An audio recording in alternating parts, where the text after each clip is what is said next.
Kuminga's hops make him look like the next Giannis, while the 19-year-old's IQ fits in perfectly with the Warriors' extremely advanced offensive system.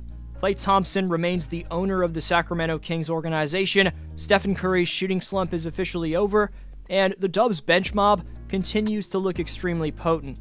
Here's how the Golden State Warriors are dominating the NBA, and stick around to find out what the most intimidating part about the Dubs is approaching the 2022 postseason.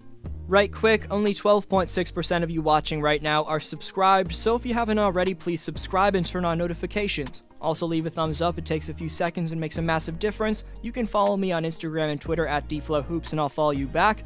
Links in the description for those two platforms.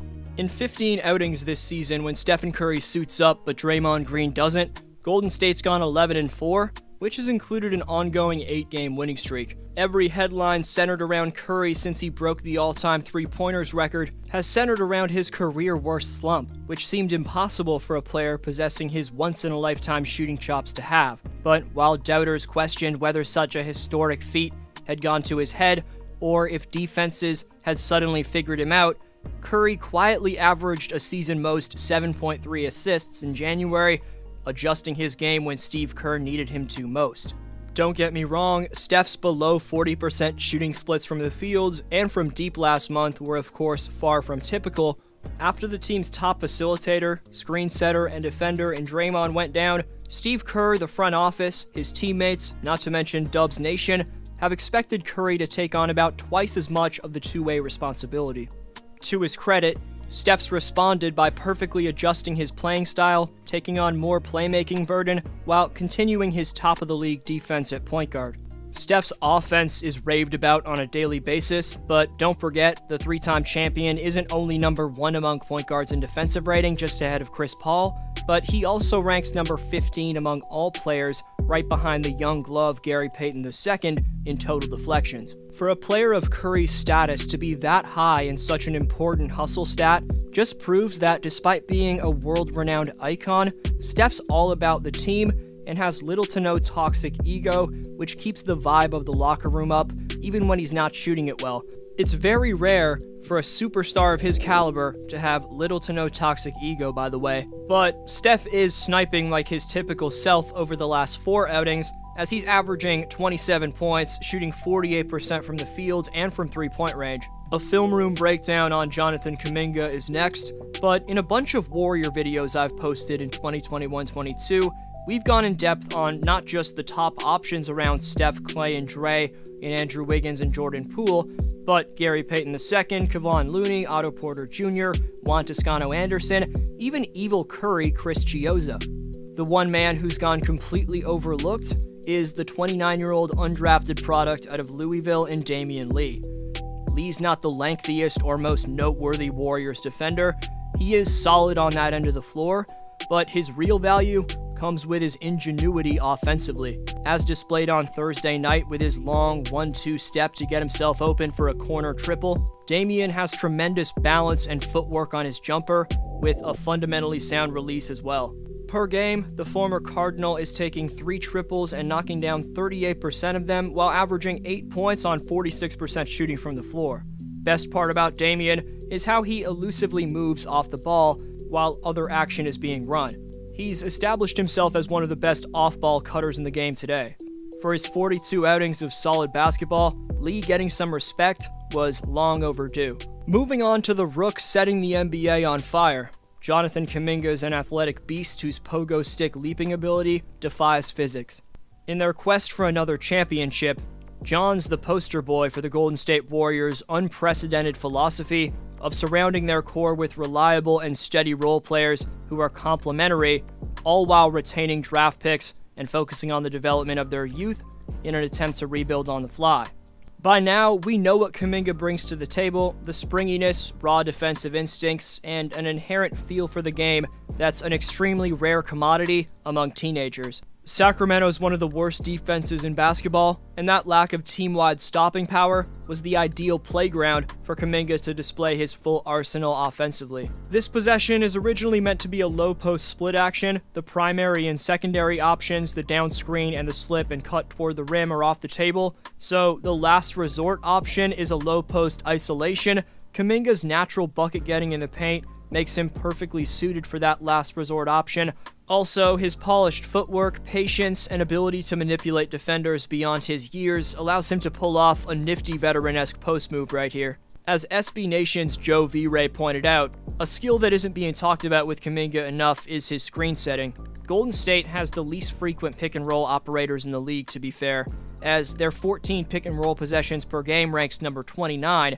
They make occasional use of ball screens in some of their scripted playsets, though. One Action Motion Weak is a playset originated from Greg Popovich and the San Antonio Spurs.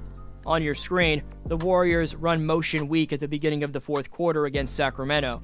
This play is initiated with the floor general, in this case Steph, making a wing entry pass, preceded by Curry making a shallow cut towards the weak side wing and regaining possession of the ball.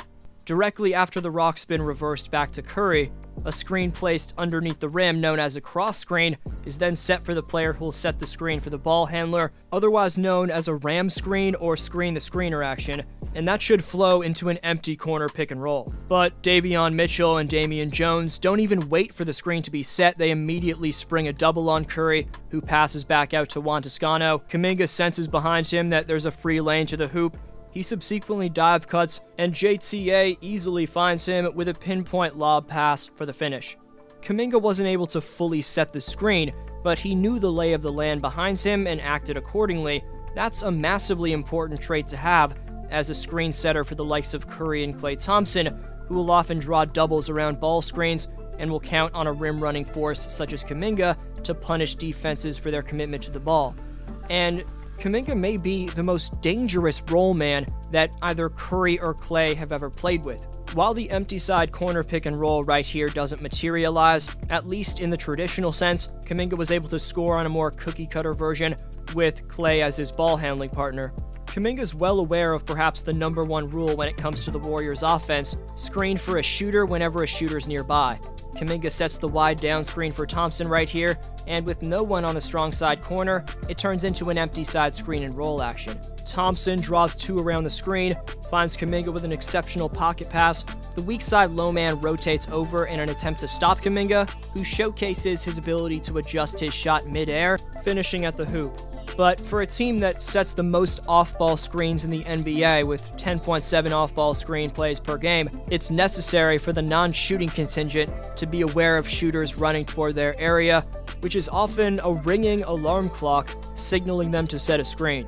The signature off-ball screen for Curry and Thompson are the pin-in screens and relocation threes, also known as exit screens. Thompson, who finished with 23 points on 11 shots, was able to fire off 2 of his 7 threes against the Kings on pin-in screens that guaranteed him all the time and space in the worlds he needed to drill shots. Those pin-in screens were set by Kuminga. Kuminga finished with 18 points on 10 shots, an efficient scoring performance that displayed virtually everything in his repertoire. The athleticism is off the charts, the overall feel for the game is astounding, and the versatile scoring is what'll draw plenty of attention. But the screen setting chops, when to set them, and how to set them, and what to do after setting them, is something that shouldn't be ignored. The most intimidating aspect of the current Dubs attack is the fact that it's flowing so nicely on both ends without an all-time great two-way big man in Draymond Green. Additionally, Klay Thompson has scored at least 11 points in every game since his return, which was topped off by his second 23-point outing on Thursday. Still limited to below 30 minutes, Thompson made 78% of his 9 3-point attempts against Sacktown, reminding them of his 37-point quarter back in 2015.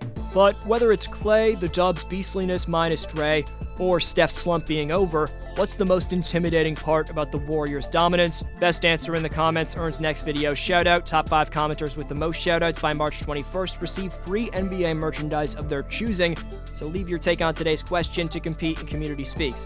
Today's Speaks winner is Irvin Alexar Guerra, who says, "I think that the Celtics will continue to turn their narrative around as the season goes on, assuming no injuries and no screw-ups from the front office in the trade deadline." Thanks for every answer. I hope you have a great one. D-Flow signing off.